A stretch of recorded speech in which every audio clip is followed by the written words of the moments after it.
There is still reason for hope this morning. Dozens of volunteers from our state are already down in Florida helping storm victims who've lost everything. Eyewitness News reporter Roger Suzanne is now live outside the American Red Cross in Farmington. Roger, good morning. Some of those local relief organizations have been prepping for Ian's arrival for quite a while.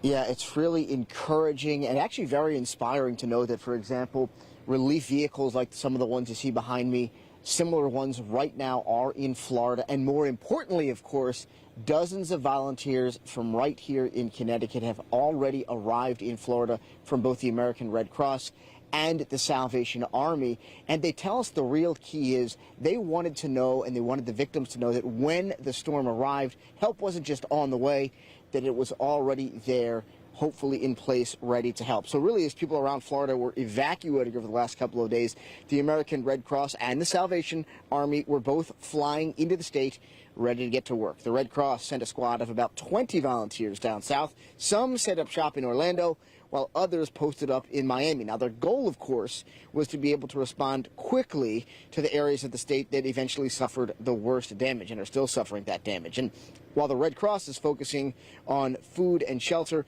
a Connecticut team of Salvation Army volunteers are also focusing on some other needs, including clothing and even mental health services. Now, what makes the volunteers' work even more inspiring is that many of these volunteers have already been busy helping with other recent disasters, including Hurricane Fiona and the wildfires in California.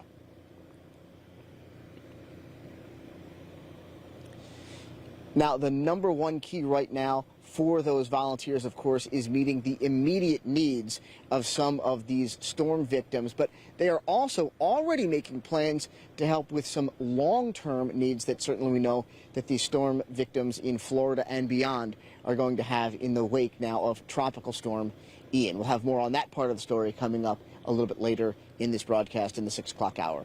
Reporting live this morning in Farmington, outside the headquarters of the American Red Cross, I'm Roger Suzanne, Channel 3 Eyewitness News. Roger.